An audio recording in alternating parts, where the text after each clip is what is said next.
Ha llegado el tiempo de la predicación de la palabra, pero al mismo tiempo también nuestros niños y los preadolescentes pasan a sus clases, así que queremos invitar a los niños y a los preadolescentes que puedan pasar a sus lugares junto con sus maestras.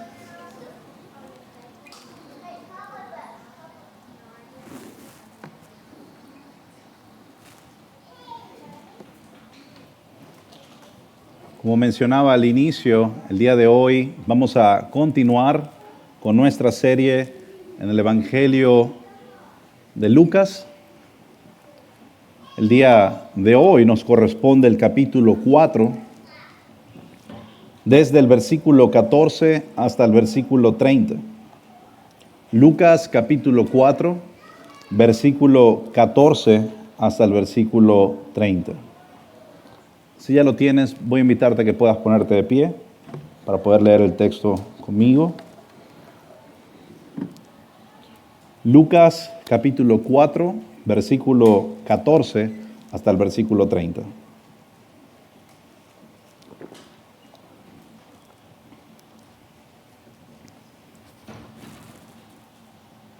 Dice la Escritura: Jesús regresó a Galilea en el poder del Espíritu, y las nuevas acerca de él se divulgaron por toda aquella región. Y enseñaba en sus sinagogas, siendo alabado por todos.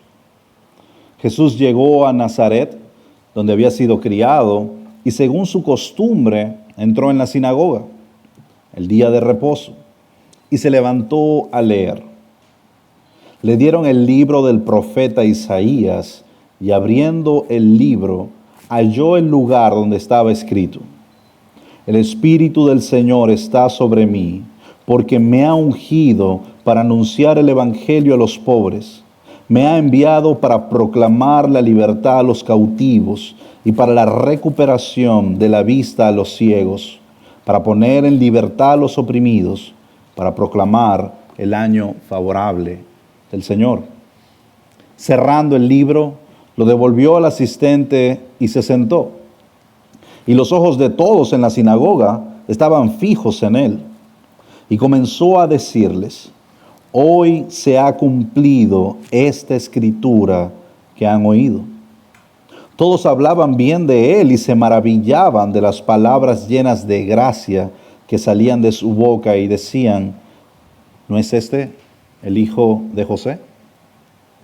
Entonces él les dijo: Sin duda me citarán este refrán: Médico, cúrate a ti mismo. Esto es, todo lo que hemos oído que se ha hecho en Capernaum, hazlo también aquí en tu tierra. Jesús añadió: En verdad les digo que ningún profeta es bien recibido en su propia tierra. Pero en verdad les digo que muchas viudas había en Israel en los tiempos de Elías, cuando el cielo fue cerrado por 3 años y 6 meses, y cuando hubo gran hambre sobre la tierra. Sin embargo, a ninguna de ellas fue enviado Elías, sino a una mujer viuda de Sarepta en la tierra de Sidón. Muchos leprosos había en Israel en los tiempos del profeta Eliseo, pero ninguno de ellos fue limpiado, sino Naamán, el sirio. Y todos en la sinagoga se llenaron de ira cuando oyeron estas cosas. Y levantándose, echaron a Jesús fuera de la ciudad y lo llevaron hasta la cumbre del monte sobre el cual estaba edificada su ciudad, para tirar a Jesús desde allí. Pero él, pasando por en medio de ellos, se fue. Oremos. Padre, ha llegado el momento donde tu palabra habla a nuestras vidas, habla a nuestros corazones. Ha llegado el momento, Señor, donde tu Espíritu Santo dirige este servicio, este momento, este tiempo específico, donde tu palabra ha de ser expuesta. Y donde tú usas, Señor, cada palabra para edificar nuestros corazones, para confrontar nuestras vidas. Queremos, Señor, que seas tú el protagonista de estos minutos. Queremos que tú hables a nuestros corazones, que tú confrontes nuestras vidas y que la gloria y la honra sean dadas únicamente a ti. Padre, oramos y lo pedimos en el nombre de Jesús. Amén. Pueden tomar asiento. A lo largo del Antiguo Testamento, Dios levantó hombres fieles. Dios levantó a hombres como Noé en un mundo corrupto, pero Noé no pudo cambiar el corazón humano. Dios levantó a hombres como Abraham, el cual creyó en la promesa, pero murió sin ver el cumplimiento de la promesa. Dios levantó a hombres como Moisés para liberar al pueblo, pero ni siquiera Moisés pudo entrar en la tierra prometida. Dios levantó a hombres como David para que reinaran con justicia, pero ni siquiera pudo establecer su reino. Dios levantó a profetas que hablaron en nombre de Dios, pero cada uno de estos profetas fueron rechazados e incluso perseguidos. Cada uno, aunque fueron usados por Dios, apuntaban más allá de sí mismos. Cada uno de estos hombres apuntaban a un otro que fue anunciado en el principio bajo el nombre de simiente. La humanidad entera estaba esperando a uno mayor. La humanidad entera estaba esperando a uno que iba a traer la salvación. Pensaban que era Saúl, pensaban que era David, pero ninguno podía cumplir las palabras dichas por Dios en el Edén. Pondré enemistad entre ti y la mujer, él te herirá en la cabeza. A lo largo de la historia, siempre la serpiente parecía ganar. Ninguno podía herir a la serpiente en la cabeza. Ninguno era el verdadero libertador. Lucían como libertadores, pero al final de sus vidas y su ministerio reflejaban que faltaba mucho para ser el libertador. Desde entonces, la Escritura anticipaba la llegada de la simiente prometida.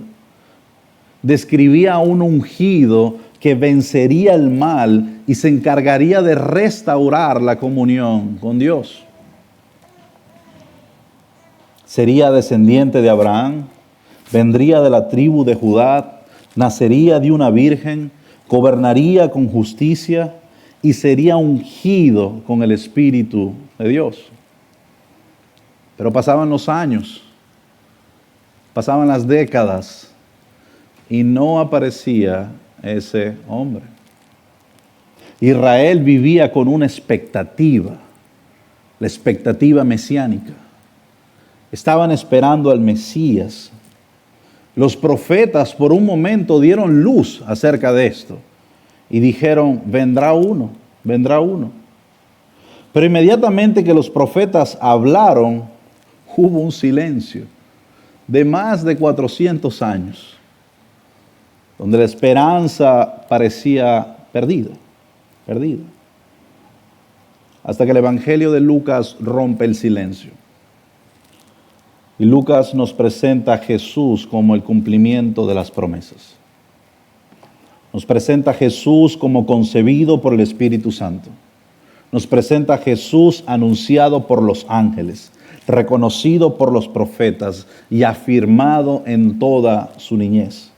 Nos presenta a Jesús lleno del Espíritu Santo, siendo bautizado, aprobado desde el cielo, venciendo las tentaciones, guiado por el Espíritu. Y ahora, específicamente en este texto, un Jesús que va a Galilea.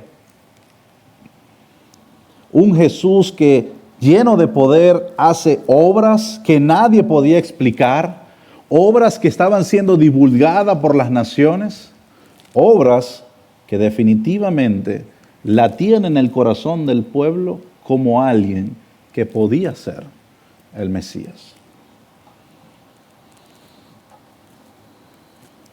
Sin embargo, la forma como Lucas inicia esta historia, aunque muy buena, no termina como esperaríamos.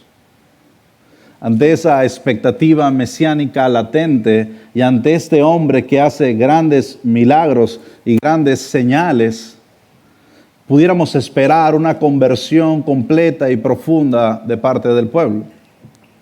Pero la historia termina diciéndonos que estos mismos hombres intentaron lanzar a Jesús de una colina en Nazaret. Ahora, ¿qué sucedía? ¿Cuál era el motivo? ¿Cuál era la razón? Bueno, nosotros hoy en el Evangelio de Lucas vamos a ver el inicio formal del ministerio del Mesías en Galilea. El capítulo 4, desde el versículo 14 hasta el versículo 30, nos va a mostrar el inicio ministerial de Jesús. Lucas ha invertido 4 capítulos para prepararnos y decirnos, este es el Mesías. Y de aquí en adelante Él nos va a mostrar la obra de este Mesías. En primer lugar, Lucas nos va a decir que el Mesías estaba ministrando con poder y autoridad en Galilea. Versículo 14 y versículo 15 nos dice, Jesús regresó del desierto a Galilea en poder del Espíritu. Y las nuevas acerca de él se divulgaron por toda aquella región y enseñaba en sus sinagogas siendo alabado por todos.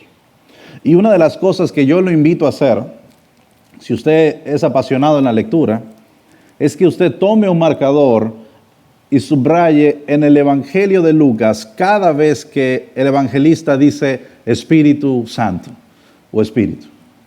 Lucas, el evangelista, va a ser uno de los personajes, uno de los redactores que va a hacer más énfasis en la persona del Espíritu Santo. Y en este texto en específico, Lucas nos va a decir de entrada que Jesús regresó a Galilea a comenzar su ministerio en el dunamis, en el poder del Espíritu Santo. Por lo tanto, Lucas nos va a decir no solo que Jesús va a iniciar su ministerio, sino con qué poder Jesús va a iniciar su ministerio. El Antiguo Testamento, en el profeta Isaías, nos dice constantemente que el Mesías llegaría en el poder del Espíritu. Por ejemplo, Isaías 11, 1 y 2 dice, reposará sobre él el Espíritu del Señor. Isaías 42, 1 dice, he aquí mi siervo, he puesto sobre él mi Espíritu. Y por último, Isaías 61, 1 y 2 dice, el Espíritu del Señor está sobre mí por cuanto me ha ungido. Y eso no era simplemente una poesía de los profetas. Esto eran identificadores mesiánicos. Nadie podía identificarse como el Mesías sin el respaldo divino y absoluto del Espíritu Santo de Dios. Y es lo que Lucas se encarga de ayudarnos a entender. En la tradición judía del segundo templo, se esperaba que el Mesías viniera con señales del Espíritu. Y es eso lo que Jesús cumple en Galilea. Viene con señales del Espíritu. Ahora, ¿cuántas veces Lucas ha enfatizado esto antes? ¿Cuántas veces en solo 4 capítulos Lucas ha hecho del Espíritu Santo el protagonista invisible de toda esta historia? Bueno, acompáñeme y vea este panorama. En Lucas 1:35, Lucas dice, el Espíritu Santo vendrá sobre ti. Se lo dice el Gabriel a María. Luego, cuando habla con Elizabeth, Elizabeth habla llena del Espíritu y profetiza. Cuando vamos a Zacarías, dice que estaba lleno del Espíritu y cantaba con profecía. Cuando habla de María nuevamente, testifica el cumplimiento de las profecías hechas por el Espíritu. Cuando habla de Simeón, el Espíritu le revela a Simeón que el niño que tenía en sus brazos era el Mesías. Cuando Ana, esta profetisa, habla, declara públicamente al Redentor, el cual el Espíritu estaba sobre él. Cuando hablamos de Jesús a los 12 años, dice que el niño crecía y se fortalecía en el Espíritu. Cuando hablamos de Juan el Bautista, él decía de Jesús que él los bautizaría con el Espíritu Santo y fuego. En el mismísimo bautismo de Jesús, desciende el Espíritu Santo en forma de paloma. Y en la tentación en el desierto, Jesús fue lleno del Espíritu Santo y llevado a prueba. Por lo tanto, el rol y la figura del Espíritu Santo es la determinante para entender la figura mesiánica. Para entender el trabajo de Jesús, el ministerio de Jesús, la obra de Jesús, el Espíritu Santo era inherente en su vida. Jesús obraba y operaba únicamente en el poder de su Espíritu. Galilea era una región clásica y con un tránsito comercial fundamental. En Galilea se recorrían ciudades como Nazaret, como Canaán, Capernaum, Corazín. Y en estas regiones Jesús iba andando e iba enseñando en las sinagogas. Jesús aplicaba la lectura de la Torá y la exposición profética. Jesús predicaba, sanaba, liberaba, enseñaba. La fama de Jesús venía por el poder del Espíritu que operaba en Jesús. No era una propaganda personal. El poder que se evidenciaba en la vida de Jesús era porque Él enseñaba con autoridad, Él sanaba con compasión, Él discernía los corazones y Él expulsaba a los demonios.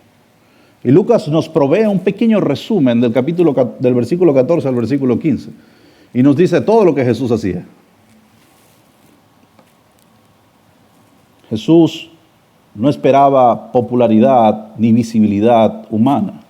Jesús operaba en términos del Espíritu Santo. Jesús no recibía su autoridad de Jerusalén ni del Sanedrín. Jesús recibía su autoridad del cielo mismo. Ahora, ¿por qué hacer tanto énfasis en esto?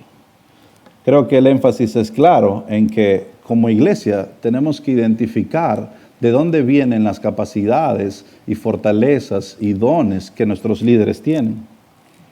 Cualquier persona que quiera enseñar la palabra, que quiera ser un líder, tiene que hacerlo desde la asistencia del Espíritu. Y ese es el modelo específico de Jesús. Nosotros cuando operamos como hombres con agendas personales, tratamos y conseguimos únicamente fama humana, pero no conseguimos aprobación divina. Y era algo que Jesús tenía sumamente claro en su ministerio. Él sabía que como Mesías debía operar en términos del Espíritu Santo.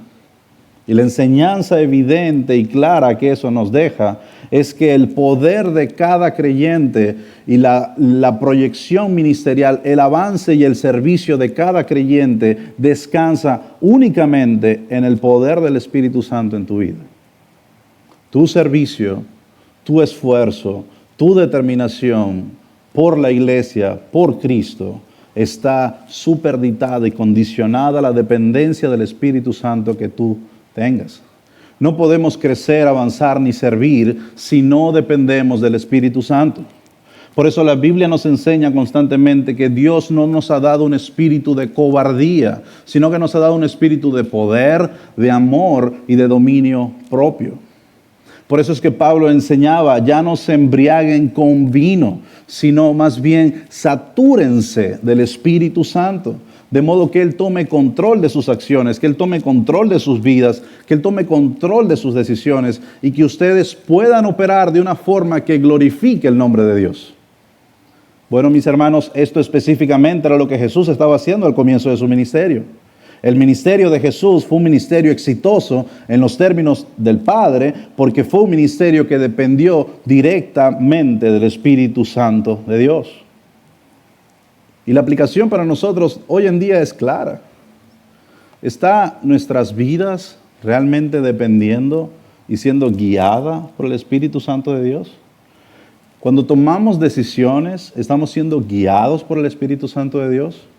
Cuando avanzamos en nuestra familia, en nuestro trabajo, en nuestro ministerio, ¿estamos siendo guiados por el Espíritu Santo de Dios? ¿Tú hoy en día puedes decir que tu vida está siendo dirigida por el Espíritu Santo de Dios? Espero que sí, porque ese es el ejemplo que Jesús nos dejó. Jesús nos dejó un ejemplo y el ejemplo fue, regresó a Galilea en el poder del Espíritu. Y no malinterpreten este tipo de poder, porque hoy en día usted puede escuchar palabras como poder y unción en distintos púlpitos y quieren quizás transmitir poderes sobrenaturales, donde la gente puede derribar a otras personas, donde se empiezan a hablar idiomas desconocidos y se tienen de repente revelaciones que nadie más tiene. Eso no es en lo absoluto lo que la Biblia nos dice acerca de poder. El poder que la Biblia nos describe o el poder que el Espíritu Santo infunde en el creyente es la capacidad de ver las cosas de la misma manera que Dios las ve. Es la capacidad de someter mi yo, mi corazón, al señorío de Cristo. Es no solamente disfrutar de los beneficios del Evangelio, sino responder a las demandas del Evangelio. Eso es vivir bajo el poder del Espíritu Santo. Vivir bajo el poder del Espíritu Santo es una vida llena de gozo y sumergida en la confianza y la plenitud que solo el Espíritu de Dios puede darte. Vivir una vida llena del poder del Espíritu Santo es confiar que aunque todo no está yendo bien en este momento, Él está en control. Y Él se encargará de solventar o darte la fuerza necesaria para aunque las cosas no vayan a estar en control, tú puedas vivir con fortaleza y con fe y fuerza aún en medio del dolor. Eso es una vida llena del poder del Espíritu Santo. Y esa era la vida que el Mesías tenía que vivir, porque el Mesías se enfrentaría una serie de dificultades a lo largo de su ministerio. El Mesías prometido era un Mesías que sí aplastaría la cabeza de la serpiente, pero que esa serpiente iba a morderlo en el talón. Por lo tanto, este Mesías debía depender del Espíritu Santo porque la mordedura de muerte iba a estar sobre su sombra. Y Jesús lo primero que hace es mostrarnos que como Mesías, Él depende del Espíritu Santo de Dios. Ahora, Lucas, como buen escritor, él está preparando una película. Y la película solo nos dice, el Espíritu Santo estaba sobre él. Y él estaba en Galilea. Pero Lucas lo que hace es que nos da como una especie de resumen de la película, nos hace un flashback a la película. Y luego de hacer eso, en el versículo 16, él entra en escena. Y ahora nosotros nos vamos a encontrar en una sinagoga con el Hijo de Dios, sentado en la sinagoga, a punto de leer el libro, el rollo del profeta Isaías. Pero déjeme darle más detalles para que usted pueda preparar esta escena conmigo y entienda el significado de este momento. La sinagoga era la plataforma pública ideal para la presentación del Mesías. No había un lugar más importante, más especial y significativo que una sinagoga. Déjeme decirle por qué. Una sinagoga en los tiempos de Jesús era algo mucho más que un lugar de culto. En cada aldea judía, donde vivieran 10 hombres judíos o más, se establecía una sinagoga que iba a funcionar como, en primer lugar de adoración comunitaria. Se adoraba a Dios en la sinagoga. Número 2, el centro de enseñanza primaria para los niños hebreos. Era en la sinagoga donde se enseñaba la Torá, la ley, los profetas. Era ese lugar donde se interpretaban las escrituras, donde se enseñaban. Y era la sinagoga también el lugar de justicia local. La sinagoga fungía como tribunal social, donde se determinaba si algo era justo o algo era injusto. Y todo esto era alrededor, dentro de la sinagoga. Por lo tanto, la sinagoga era un lugar sumamente importante, porque el cumplimiento y la revelación y la interpretación de las escrituras se daba en el contexto de la sinagoga. También existía el templo, el cual estaba en Jerusalén, donde se daba la adoración a través del sistema de sacrificios. Pero la sinagoga era el lugar donde se hacía vida y donde la comunidad hacía vida. En el templo sabemos qué tribu estaba, solo la tribu de Leví. Eran los encargados de la adoración y del templo. Pero en cada sinagoga habían gente de cualquier tribu, aprendiendo y escuchando la ley de Jehová. Ahora, ¿quién dirigía la sinagoga? Bueno, había ancianos en la sinagoga. Estos ancianos eran básicamente la autoridad local que tomaban las decisiones y cuidaban el orden del servicio dentro de la sinagoga. Había uno que era el principal de la sinagoga, que se encargaba básicamente de dirigir la adoración y autorizar quién podía enseñar.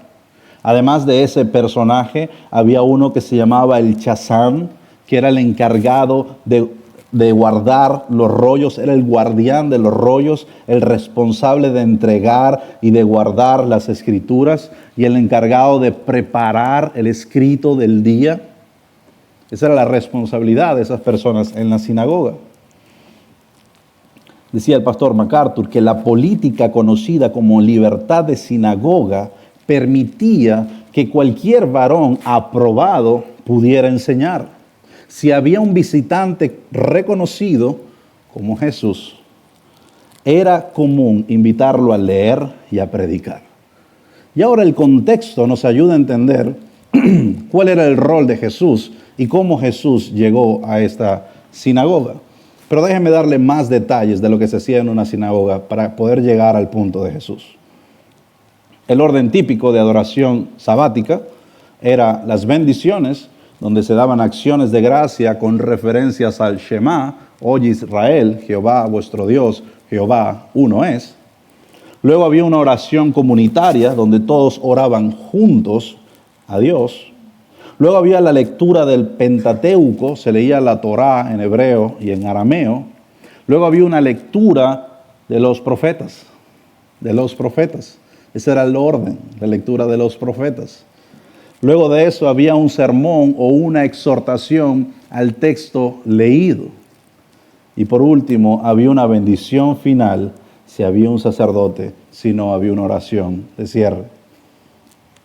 Ahora, teniendo en cuenta cómo funcionaba la sinagoga, ahora sí vayamos al versículo 16 del capítulo 4.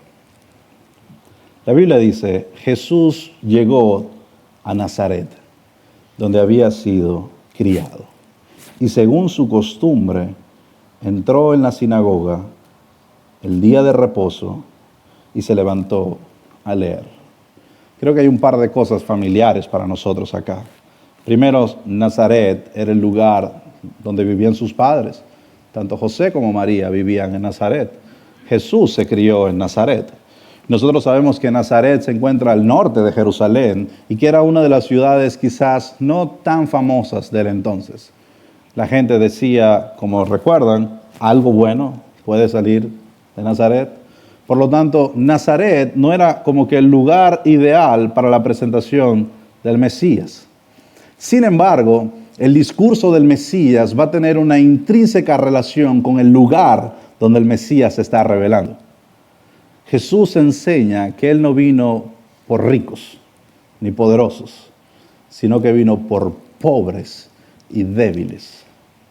Y el Mesías, en consonancia a su ministerio, elige una ciudad como Nazaret para revelarse. Él podía revelarse en Jerusalén, Él podía revelarse en cualquier otra ciudad, pero Él decide revelarse en lo vil y menospreciado del lugar, en Nazaret. Y yo creo que la aplicación es clara. Jesús no vino a buscar a los perfectos, porque no existían, sino a lo vil y lo menospreciado.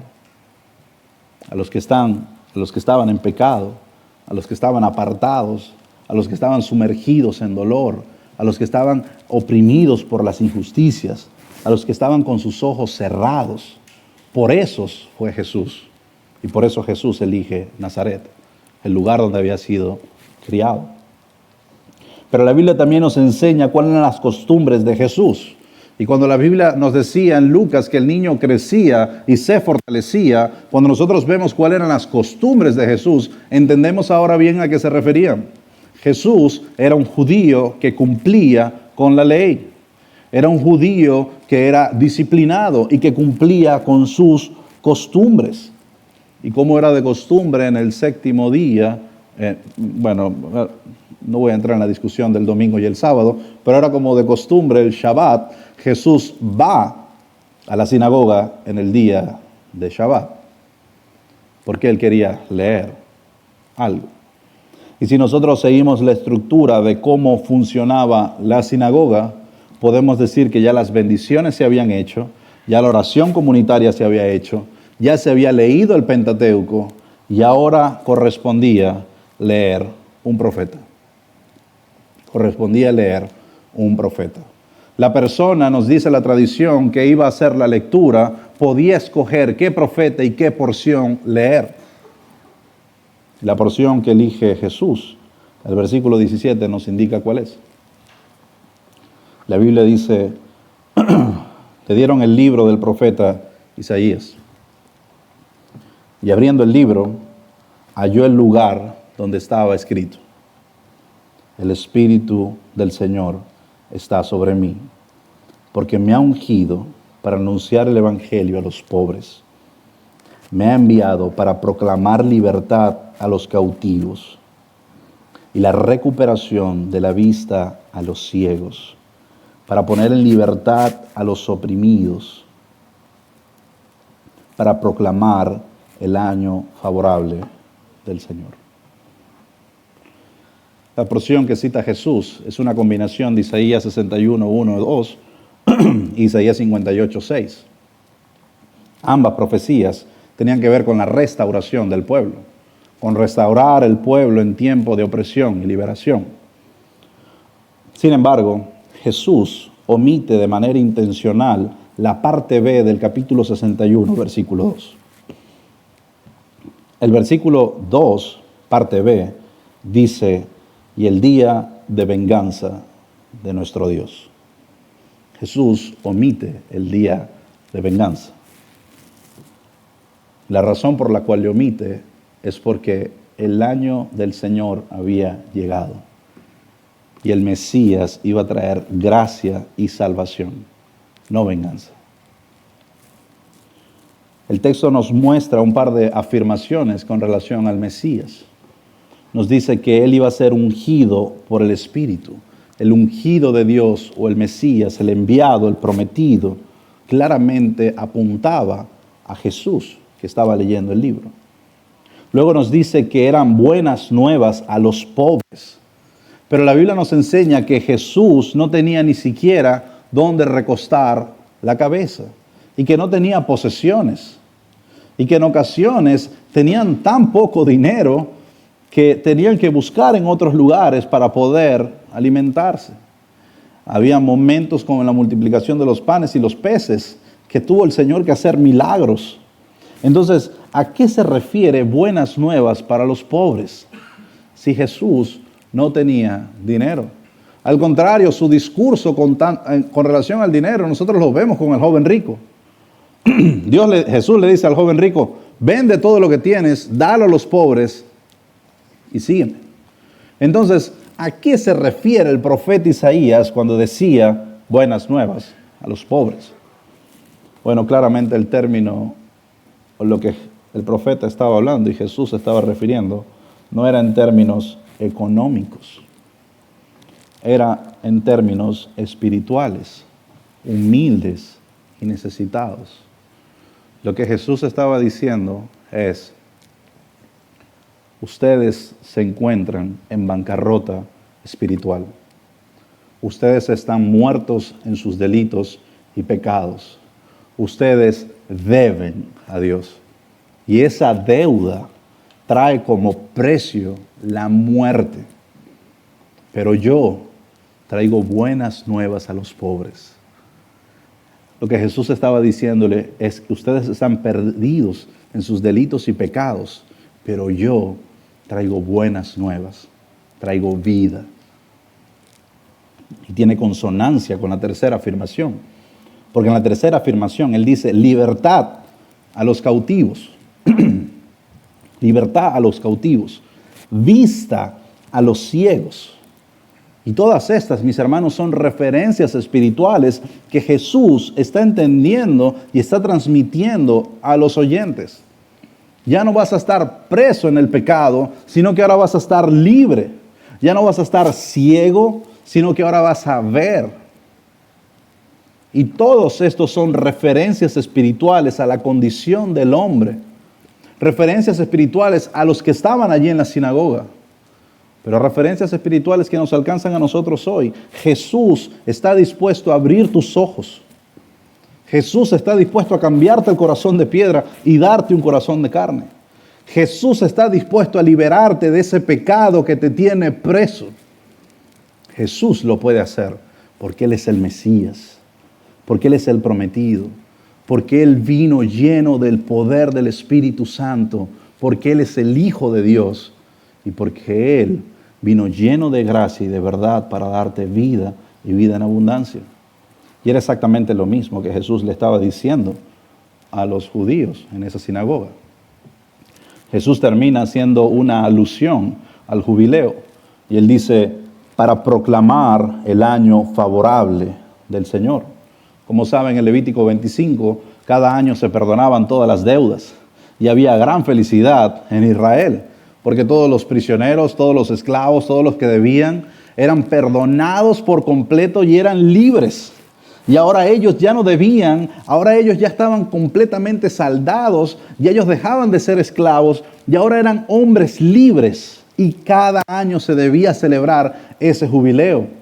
Todos esos prisioneros, todos aquellos que habían perdido sus posesiones, ahora la iban a recuperar, se les iba a ayudar, iban a ser tratados como iguales. Y Jesús está diciendo, yo he venido para proclamar el año favorable del Señor.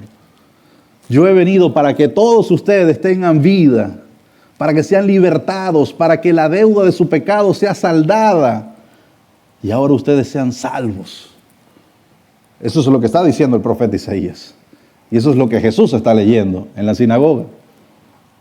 Ahora,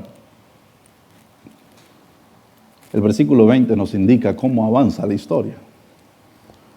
Jesús, cerrando el libro, lo devolvió al asistente y se sentó. Y dice la Biblia que los ojos de todos en las sinagogas estaban puestos sobre él, estaban fijos en él. Y comenzó a decirles, hoy se ha cumplido esta escritura que han oído. Jesús dice, hoy se han cumplido las profecías que han oído. Estas palabras que fueron escritas 600 años antes, hoy se han cumplido. Jesús está diciendo, yo voy a hacer que todo esto sea realidad. Jesús está diciéndole al pueblo, Jesús está diciendo en la sinagoga, yo soy el Mesías. Yo soy el Mesías. Soy yo la salvación de Israel. Soy yo el que los va a salvar. Yo soy de quien los profetas hablaban.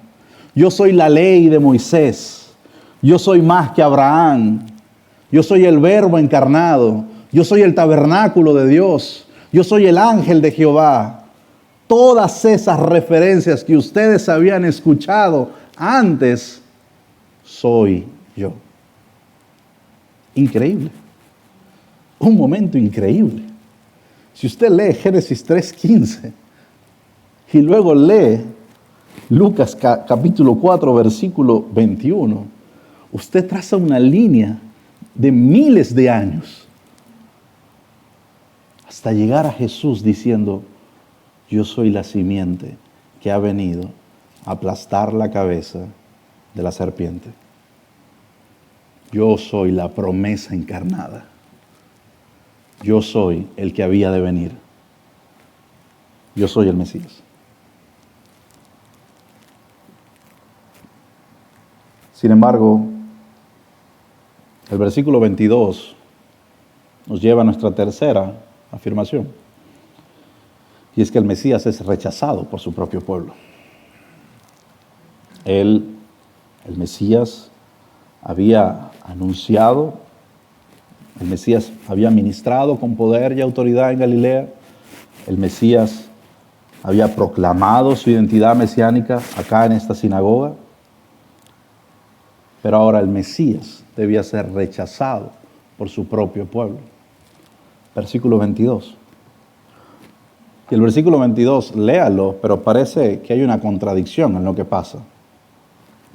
Porque pareciera que no hubiese sentido entre las primeras palabras y las últimas. Versículo 22 dice, todos hablaban bien de él y se maravillaban de las palabras llenas de gracia que salían de su boca. Y decían, ¿no es este el hijo de José? Ahora, por un momento nosotros pudiéramos pensar de que estaban todos muy contentos y que estaban diciendo, oh, ¿no es este el hijo de José? Y pudiéramos darle ese tono. Sin embargo, esa pregunta no es inocente, sino una expresión retórica cargada de desprecio. Es decir, ¿no es este el hijo de José? En ese tono. Por lo tanto, lo que nosotros vemos al inicio es una aparente aceptación de Jesús. Pero el texto nos muestra que no estaban aceptando a Jesús. Habían elogiado las palabras de Jesús, pero nadie estaba de acuerdo en que Él era el Mesías. En pocas palabras, los rabinos, los judíos de ese momento decían, sí, enseñas muy bien, tienes buena oratoria, pero no hay forma ni manera que una persona de Nazaret, hijo del carpintero José, sea definitivamente el Mesías. Nuestras expectativas acerca del Mesías son completamente diferentes y jamás surgirá de Nazaret. Eso es lo que significa, ¿no es este el hijo de José? Jesús sabía eso. Y Jesús responde, sin duda me citarán este refrán, médico, cúrate a ti mismo. Esto es, todo lo que oímos que se ha hecho en Capernaum, hazlo también aquí en tu tierra. Aquí básicamente le estaban increpando, le estaban diciendo, sí, los milagros y las cosas que hiciste allá, hazlas acá en Nazaret para que te creamos. ¿Y no suena esto familiar a las tentaciones de Satanás? Si eres el Hijo de Dios, convierte estas piedras en pan y te creeré. Era exactamente lo mismo que los judíos en Nazaret querían hacer con Jesús. Pero Jesús tiene una intención mayor que simplemente cumplir con las expectativas y los requerimientos de las personas que lo rodeaban. Jesús iba a dar una enseñanza mayor. Jesús iba a definir para quién es el reino de los cielos. Jesús iba a definir para quién es la salvación. Jesús va a reinterpretar el sentido y el propósito del Evangelio en las palabras siguientes. Jesús, a propósito de las noticias de hoy, va a identificar y va a explicar qué es el verdadero Israel. Es lo que Él va a hacer a continuación. Jesús va a decirles, en verdad les digo que ningún profeta es bien recibido en su propia tierra. Y aquí Jesús se identifica con todos los profetas del Antiguo Testamento que fueron acusados e ignorados. Jesús dice, yo soy como esos profetas, yo soy como Isaías, yo soy como Jeremías, yo soy como Habacuc, yo soy como Sofonías, yo soy como ellos, que llegaba y anunciaba y predicaba y el pueblo me ignoraba y seguía en idolatría. Yo soy como esos profetas. A esos profetas nunca los quisieron en su tierra, a esos profetas nunca los escucharon, por eso al pueblo de Israel los deportaron, por eso al pueblo de Israel los castigaban, por eso eran oprimidos, por eso eran cautivos, porque nadie escuchaba a esos profetas. Y Jesús está diciendo, yo soy como ellos. Ustedes no me escuchan, porque yo soy como ellos. Y Jesús aquí nos muestra cómo pudieron pasar 400 años y el corazón del pueblo de Israel era el mismo corazón en los tiempos, que de los tiempos de Isaías, que de los tiempos de Jeremías. El mismo corazón entenebrecido. Jesús se identifica con los profetas rechazados de Israel. Pero Jesús también se identifica con los grandes profetas del Antiguo Testamento, los verdaderos profetas. Y cabe destacar que todos los grandes profetas del Antiguo Testamento, todos fueron rechazados. Moisés fue rechazado, Samuel fue rechazado, Elías fue rechazado, Jeremías fue rechazado. Y Jesús dice, no me sorprende que ustedes me rechacen, porque son un pueblo duro de cerviz e incircuncisos de corazón. Pero tengo que decirles algo. Pueden rechazarme, pero tengo que aclararles algo, dice Jesús, que está en sus mentes y no es correcto. Ustedes creen que son hijos de Abraham, y estoy citando en el Jordán. Ustedes creen que son una nación especial, que son un pueblo especial. Ustedes creen que por ser judíos de nacimiento, Dios se debe a ustedes para salvarles.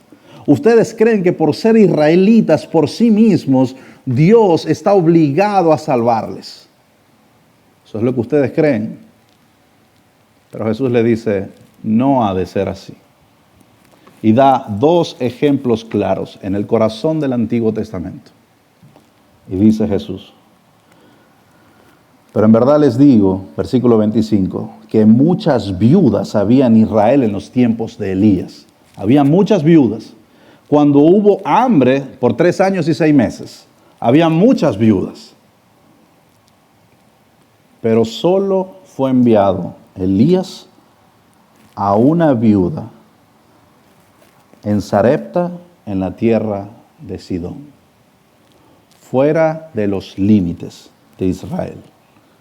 Lo que Jesús está diciendo es que la misericordia y la gracia de Dios traspasa los límites y las fronteras y no está circunscrita a ninguna bandera y a ninguna estrella, sino que la gracia de Dios está disponible y a la disposición de todo aquel que en Él crea, sea usted de la tribu de Zabulón o de Neftalí o no lo sea. Porque la gracia de Dios no está circunscrita a las naciones, ni a las etnias, ni a un pueblo, a menos que me hable del pueblo espiritual de Dios, que hoy en día llamamos la iglesia. La salvación está a la disposición de todo aquel que cree en Jesucristo y confiesa que Él es el Señor. No tiene que tener usted un gorro detrás de su cabeza. No tiene que tener usted barba. No tiene que usted hablar hebreo. No tiene que hablar arameo. No tiene que usted comer pan sin levadura. No tiene usted que poner en sus estados que ora por Israel. Eso no le va a dar la salvación. Porque ese pueblo no es el pueblo de Dios. El pueblo de Dios es aquel que confiesa que Jesucristo es el Señor y cree en su corazón que Dios le resucitó de los muertos. No confundamos, mis hermanos, la salvación de Dios y las distorsionemos a teorías conspiranoicas y nos dejemos llevar por las noticias, porque estamos atentando contra la centralidad del Evangelio y las Escrituras y la pureza de la verdad de Dios. Con eso luchó Jesús hace 2000 años atrás. ¿Cómo podemos nosotros caer y contradecir las mismísimas palabras de Jesús? Jesús le estaba diciendo a estos hombres, envié a Elías, tu profeta, a Sidón, porque mi gracia no llega hasta Israel solamente. Y sigue diciendo Jesús, muchos leprosos habían en Jerusalén. En Israel había muchos leprosos. Versículo 27, en los tiempos del profeta Eliseo. Pero ninguno de ellos fue limpiado. Ninguno de los profetas ninguno de los leprosos de Israel fue limpiado, sino que Dios envió a Eliseo, lo envió a un hombre, a un general sirio, no israelita, sirio, llamado Naamán, a que se lanzara en el agua varias veces y salía sin lepra. ¿Qué quiere decir esto? Que la salvación, mis hermanos, es del Señor. Le pertenece al Señor y no está circunscrita a fronteras, a etnias, ni a espacios geográficos.